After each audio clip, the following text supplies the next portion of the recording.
Doctor BR Ambedkar open యూనివర్సిటీలో ఎవరైతే BLSc first semester exams ఎవరైతే రాస్తున్నారో మనకు లాస్ట్ సబ్జెక్ట్ 5th సబ్జెక్ట్ వచ్చేసి ఇన్ఫర్మేషన్ టెక్నాలజీ బేసిక్స్ సంబంధించిన ఇంపార్టెంట్ గన్ షాట్ ఈ వీడియో డిస్కస్ చేయడం జరుగుతుందండి. సో మనకు 4th paper like library and society ఏ విధంగా అయితే ఉందో exam pattern same exam pattern అయితే వస్తుంది. ఇది కూడా 100 మార్క్స్ ఉంటుంది. 3 hours exam, 40 marks pass. So ఇప్పుడు కొన్ని ఇంపార్టెంట్ పాయింట్స్ అయితే చెప్తాను. సో మెయిన్గా మనకు ఫస్ట్ 10 యూనిట్స్కి సంబంధించిన ఇంపార్టెంట్ గన్ షాట్ చెప్పాను.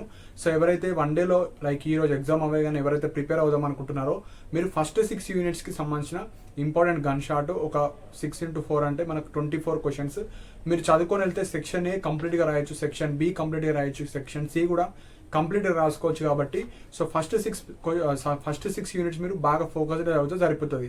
మిగతా 7th, 8th, 9th, 10th మీకు టైం ఉంటే మీరైతే చదవచ్చు. లైక్ సపోజ్ మనం ఏవైతే ఎక్స్పెక్టెడ్ రాకపోతే 1 or 2 క్వశ్చన్స్ మీరు సేఫ్ సైడ్గా మనము 7th, 8th యూనిట్ మీరైతే చదువుకోండి. కాకపోతే ఈ వీడియోలో నేను 10 యూనిట్స్కి సంబంధించిన గన్ షాట్ అయితే చెప్తా. సో ఎవరైతే లైక్ 100 మార్క్స్కి టార్గెట్ పెట్టుకుంటున్నారో సో మీరు అవి చదువుకొని వెళ్తే మీకైతే 80+ మార్క్స్ అయితే ఈజీగా వస్తాయి. సో ఇప్పుడు మనకు లైక్ ఎవరి దగ్గర అయితే మెటీరియల్ లేదో like question and answers PDFs కావచ్చు, ఎవరికైనా కావాలనుకుంటే కింద డిస్క్రిప్షన్లో లింక్స్ ఉంటాయి. సో ఈ వీడియో చూస్తున్నారు కదా, అక్కడ మోర్ అని ఒక ఆప్షన్ ఉంటుంది. అది క్లిక్ చేస్తే మీకు కింద డిస్క్రిప్షన్లో 2 లింక్స్ అయితే ఉంటాయి. So first link English medium వాళ్ళకు ఉంటుంది, దాని కింద తెలుగు మీడియంకి ఉంటుంది. సో ఇంట్రెస్ట్ ఉన్న వాళ్ళు మీరు పర్చేజ్ చేసుకోవచ్చు. సో ఈచ్ పీడిఎఫ్ మనకు 50 రూపీస్ ఉంటుంది. అది క్లిక్ చేసిన తర్వాత మీకు వాట్సాప్ నెంబర్కి మెసేజ్ వస్తుంది, లేకుంటే ఈమెయిల్ కన్నా మెసేజ్ వస్తుంది. మెసేజ్ రాకపోతే సేమ్ లింక్ క్లిక్ చేసుకొని మళ్ళీ రీలాగిన్ అవ్వాలి. సో మీకు మెసేజ్ వచ్చిన తర్వాత ఆ మెసేజ్ చదివి కింద యాక్సెస్ యువర్ పర్చేస్ కావచ్చు అది ఒకటి ఉంటుంది, గ్రీన్ కలర్లో ఒక మెసేజ్ ఉంటుంది, అది క్లిక్ చేయాలి. అది క్లిక్ చేస్తే మళ్ళీ లాగిన్ అవ్వాలి మీ మొబైల్ నెంబర్తో. సో అప్పుడు మీ పీడిఎఫ్ మీకు వస్తుంది. సో అందులో డైరెక్ట్ క్వశ్చన్ టు ఆన్సర్స్ అయితే ఉంటాయి. సో మీరు పైన బుల్లెట్ పాయింట్స్ చదువుకొని వెళ్ళినా మీరు ఎలాబరేట్ చేస్తూ ఆన్సర్ అయితే రాయండి. సో కంప్లీట్గా చదవాల్సిన అవసరం లేదు. సపోజ్ మీకు కాంపోనెంట్స్ అడిగితే కాంపోనెంట్స్ మాత్రమే చదువుకొని కాంపోనెంట్ ఏం రాయాలి, సో అట్లా డెఫినేషన్ అడిగితే డెఫినేషన్ ఏం రాయాలి, సో జనరేషన్స్ అడిగితే కంప్యూటర్ జనరేషన్, ఫస్ట్ జనరేషన్ అంటే ఏంది, సో అట్లాంటివి కావచ్చు, ఆపరేటింగ్ సిస్టమ్ అంటే ఏంది, దాని కాంపోనెంట్స్ అంటే ఏంది, ఇట్లా బేసిక్ పాయింట్స్ చదువుకునే మీరు ఎలాబరేట్ చేస్తూ రాస్తే మీకైతే ఈజీగా మార్క్స్ అయితే వస్తాయి. సో ఇప్పుడు ఇన్ఫర్మేషన్ టెక్నాలజీ బేసిక్స్ సంబంధించిన ఫస్ట్ 10 యూనిట్స్కి ఉన్న గన్ షాట్ అయితే నేను ఈ వీడియోలో ఇప్పుడు డీటెయిల్గా ఎక్స్ప్లెయిన్ చేస్తాను. BLSc first semester last exam. So 5th subject వచ్చేసి మనకు information technology basics. So unit 1 information technology definition, components and క్యారెక్టరిస్టిక్స్లో మనకు first question, what is information technology, describe various components of information technology. Information technology అంటే ఏమిటి, information technology వివిధ భాగాలను వివరించండి. Second వచ్చేసి describe the evolution of information technology, information technology యొక్క పరిణామాన్ని వివరించండి. Third explain the terms analog computer, tablet computer. Analogue computer మరియు ట్యాబ్లెట్ కంప్యూటర్ పదాలను వివరించండి. సో మనకి ఇక్కడ ఎక్స్ప్లెయిన్ టర్మ్స్ అని క్వశ్చన్ ఇవ్వరు ఎగ్జామ్లో. సెక్షన్ ఏలో అనలాగ్ కంప్యూటర్, ట్యాబ్లెట్ కంప్యూటర్ అని ఇస్తారు అంతే. సో నేను ఇక్కడ ఏంటంటే మీకు జస్ట్ సింపుల్ వేగా చెప్తున్నాను. Next 4th what is binary code. So what is binary code అడగరు, జస్ట్ బైనరీ కోడ్ అని ఇస్తారు question. 5th list out various generation of computer, explain the salient features of each generation of computers. కంప్యూటర్ల యొక్క వివిధ తరాలను పేర్కొనండి, ప్రతి తరం computer యొక్క ముఖ్య లక్షణాలను వివరించండి.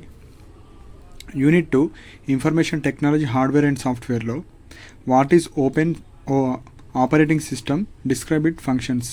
ఆపరేటింగ్ సిస్టమ్ అంటే ఏమిటి, దాని విధులను వివరించండి. Next second what is GUI, explain the major concept associated with GUI. So GUI అంటే ఏమిటి, GUIకి సంబంధించిన ముఖ్యమైన భావాలను వివరించండి. Write short notes on CPU and windows. CPU మరియు విండోస్లపై సంక్షిప్త వ్యాఖ్యలను రాయండి. Next what do you understand by input and output device, explain with suitable examples. Input మరియు అవుట్పుట్ పరికరాల ద్వారా మీరు ఏమి గ్రహించారు, దాని ఉదాహరణలతో వివరించండి. సో ఈ first 2 units. Next 3rd unit వచ్చేసి ఇన్ఫర్మేషన్ టెక్నాలజీ అప్లికేషన్స్లో first briefly explain the use of information technology in libraries and information centres. గ్రంథాలయాలు మరియు సమాచార కేంద్రాలలో ఇన్ఫర్మేషన్ టెక్నాలజీ వినియోగాన్ని సంక్షిప్తంగా వివరించండి. Second list out the common areas of information technology applications and describe them. Information technology applications ఉపయోగపడే సాధారణ రంగాలను పేర్కొని వాటిని వివరించండి. Next third, write short note on mobile app, అంటే డైరెక్ట్ మొబైల్ యాప్ అని ఇస్తారు.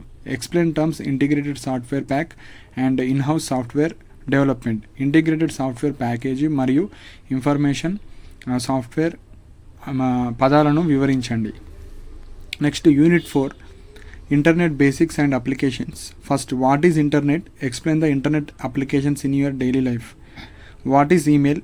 Explain steps involved in the using email. So ఇక్కడ ఇంటర్నెట్ అంటే ఏమిటి, మీ దైనందిన జీవితంలో ఇంటర్నెట్ యొక్క ఉపయోగాలను వివరించండి. సెకండ్, ఈమెయిల్ అంటే ఏమిటి? ఈమెయిల్ ఉపయోగించడంలో ఉండే వివిధ దశలను వివరించండి. Third, write short notes on IRC and Usenet and news groups. IRC, Usenet మరియు న్యూస్ గ్రూప్లపై సంక్షిప్త వాక్యం రాయండి. What is world wide web? List out its merits and limitations. World wide web అంటే ఏమిటి? దీని యొక్క ప్రయోజనాలు మరియు పరిమితులను పేర్కొనండి. సో ఇది అయిపోయింది. Next 5th unit, browsing and searching the internet. What is web browsing? Web browser. Describe the role of browsers in accessing internet. Web browser అంటే ఏమిటి? ఇంటర్నెట్ను యాక్సెస్ చేయడంలో వెబ్ బ్రౌజర్ పాత్రను వివరించండి. Describe the salient features of Internet Explorer. Internet Explorer యొక్క ముఖ్య లక్షణాలు వివరించండి. Write about GUI browser. GUI browser గురించి రాయండి. Write a short note on surfing and navigation. So surfing మరియు నావిగేషన్లపై సంక్షిప్త వ్యాఖ్యలు రాయండి. నెక్స్ట్ యూనిట్ 6, ఇంటర్నెట్ అప్లికేషన్స్లో what is web 2.0? Explain how it is different from web 1.0. Web 2.0 అంటే ఏమిటి? ఇది వెబ్ 1.2 నుండి ఎలా భిన్నంగా ఉందో వివరించండి. What is internet crime? Discuss the nature of internet crimes and measure to prevent them. Internet నేరం అంటే ఏమిటి? ఇంటర్నెట్ నేరాలను, స్వభావాన్ని మరియు వాటిని నివారించే చర్యలను చర్చించండి. Explain the term digital signature. Digital signature పదాన్ని వివరించండి. Write short note on online learning. Online లెర్నింగ్పై సంక్షిప్త వాక్యం రాయండి. సో ఇట్లా ఎక్స్ప్లెయిన్ టర్మ్స్ అని అడిగారు. Direct digital signature, online learning, so ఇట్లా అడుగుతారు షార్ట్లో అయితే. Next unit 7, library automation. What is database? Explain structure of database record with a suitable diagram. Database అంటే ఏమిటి? తగిన రేఖ చిత్రంతో డేటాబేస్ రికార్డును నిర్మాణాన్ని వివరించండి. Discuss the use of computers in library and information centres. గ్రంథాలయం మరియు సమాచార కేంద్రంలో కంప్యూటర్ల వినియోగాన్ని చర్చించండి. Explain term batch processing. Batch processing పదాన్ని వివరించండి. Explain term retrospective research. Retrospective research పదాన్ని వివరించండి. Next 8th, library software for library ఆటోమేషన్లో what is software? Explain nature and types of software packages. List out various application of software packages. Describe in detail any one package. Software package యొక్క వివిధ అనువర్తనాలను పేర్కొనండి మరియు ఏదైనా ఒక package గురించి వివరంగా వివరించండి. Write short notes on commercial software and client server systems. So ఇక్కడ కమర్షియల్ సాఫ్ట్వేర్ మరియు క్లయింట్ సర్వర్ సిస్టంపై సంక్షిప్త వ్యాఖ్యలు రాయండి. Explain main features of SOUL software package. SOUL software package యొక్క ముఖ్య లక్షణాలను వివరించండి. సో 8th యూనిట్ అయిపోయింది. నెక్స్ట్ 9th, ఈ 8 సరిపోతాయి మీకు బైక్ బై మార్క్స్ రావడానికి.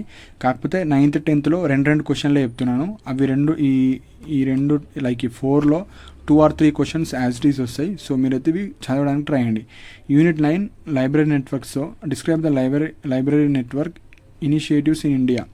భారతదేశంలో గ్రంథాలయం నెట్వర్క్ ప్రయత్నాలను, చొరవలను వివరించండి. Next discuss the role of telecommunication in computer networking. Computer నెట్వర్క్లో టెలికమ్యూనికేషన్ పాత్రను చర్చించండి. Next last unit 10th, introduction to digital libraries. Define the term digital library. Explains various features and advantages. Digital library పదాన్ని నిర్వచించండి. దాని యొక్క వివిధ లక్షణాలు మరియు ప్రయోజనాలు వివరించండి. Write short notes on virtual libraries. Virtual లైబ్రరీస్పై సంక్షిప్త వ్యాఖ్యలు రాయండి. సో ఇవి మనకు గన్ షాట్ క్వశ్చన్స్. సో ఇవి మీరు చదవడానికి ట్రై చేయండి. సో మెయిన్గా మనకు 6 యూనిట్స్ ఏవైతే 6 యూనిట్స్ ఉన్నాయో 6 యూనిట్స్ చదువుకొని వెళ్తే సరిపోతుంది. సో 6 యూనిట్స్ చదివితే దాని తర్వాత ఎవరికైతే కొద్దిగా ఎక్కువ మార్క్స్ కావాలి, స్కోరింగ్ ఎక్కువ కావాలంటే మీరు ఫస్ట్ 8 యూనిట్స్ చదువుకొని వెళ్ళండి. అండ్ 9th 10thలో మీరు ఈ 4 క్వశ్చన్స్ ఏవైతే చెప్పానో ఇవి చదువుకొని వెళ్ళినా సరిపోతుంది. సో మీరైతే అన్నీ అటెంప్ట్ చేస్తే మీకు ఈజీగా పాస్ అయిపోతారు. సో ఇవి ఇంపార్టెంట్ పాయింట్స్ అండి. దీనికి సంబంధించిన క్వశ్చన్ ఆన్సర్స్ పీడిఎఫ్స్ ఎవరికైనా కావాలి అనుకుంటే కింద మీరు ఏదైతే వీడియో చూస్తున్నారో అక్కడ మోర్ ఆప్షన్ ఉంటుంది. అది క్లిక్ చేస్తే కింద ఇంగ్లీష్ మీడియంకి సంబంధించిన 5th సబ్జెక్ట్ లింక్ ఉంటుంది. దాని కింద తెలుగు మీడియంది ఉంటుంది. సో ఇంగ్లీష్ మీడియం వాళ్ళు ఫస్ట్ లింక్ క్లిక్ చేసి మీరు పర్చేస్ చేసుకోవచ్చు. తెలుగు మీడియం కావాలనుకుంటే కింద ఉంటుంది. అది ఇంగ్లీషా తెలుగు అని అక్కడ క్లారిటీకి ఇచ్చాను. సో అది క్లిక్ చేసి మీరైతే పర్చేస్ చేసుకోవచ్చు. ఈచ్ పీడిఎఫ్ 50 రూపీస్ ఉంటుంది. సో ఇవన్నీ ఉంటాయి, మన క్వశ్చన్ ఆన్సర్స్ అన్నీ ఉంటాయి. సో మీరు ఫస్ట్ 6 అన్న చదువుకోవచ్చు, ఫస్ట్ 8 అన్న చదువుకోవచ్చు, మీ ఇష్టం అది. సో ఇందులో నుంచి మనకు క్వశ్చన్స్ అయితే వస్తాయి 80 to 90%. సో అక్కడ క్లిక్ చేసి మీరు 50 పేమెంట్ చేసిన తర్వాత మీ వాట్సాప్ నెంబర్కి మెసేజ్ వస్తుంది. మెసేజ్ ప్రాపర్గా చదివిన తర్వాత అక్కడ కింద యాక్సెస్ యువర్ పర్చేస్ కావచ్చు, మీరు ఏదైతే పర్చేస్ చేస్తారో అక్కడ గ్రీన్ కలర్దా ఒక మెసేజ్ ఉంటుంది పర్చేస్ అని. అది క్లిక్ చేసిన తర్వాత లాగిన్ చేసుకోవాలి. మీ మొబైల్ నెంబర్తో లాగిన్ చేసుకున్న తర్వాత మీ పీడిఎఫ్ మీకు వస్తుంది. సో ఓన్లీ మెసేజ్ వచ్చింది, పీడిఎఫ్ రాలేదంటే అక్కడ మీరు చదివి కింద purchase your like access your purchase కావచ్చు అక్కడ ఉంటుంది. ఆ మెసేజ్ కిందనే గ్రీన్ కలర్లో ఒకటి ఉంటుంది, అది క్లిక్ చేయాలి. క్లిక్ చేసిన తర్వాత మీ పీడిఎఫ్ మీకు వస్తుంది. ఏమన్నా ఇష్యూస్ వస్తే నా మెయిల్ ఐడి డిస్ప్లే అవుతుంది, నా మెయిల్ ఐడికి మీరు మెసేజ్ చేయండి. సో దట్ మీకు పీడిఎఫ్ 5 to 10 minutesలో సెండ్ చేయడం జరుగుతుంది. అప్పటికి మీకు అర్థం కాకపోతే కింద ఆ లింక్స్ కిందనే నా వాట్సాప్ నెంబర్ ఉంటుంది. సో నా వాట్సాప్ నెంబర్కి మెసేజ్ చేయండి.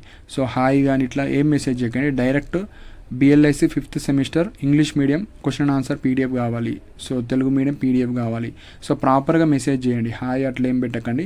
సో 50 రూపీస్ సెండ్ చేస్తే మీ పీడిఎఫ్ మీకైతే ఇవ్వడం జరుగుతుంది. సో ఇందులో ఇంక్లూడ్ అయ్యే అన్ని క్వశ్చన్ ఆన్సర్స్ అందులో అయితే ఉంటాయి. సో మీరైతే చదువుకోవచ్చు. సో ఈజీ సబ్జెక్టు, కొద్దిగా ఓన్గా కూడా రాసుకోవచ్చు.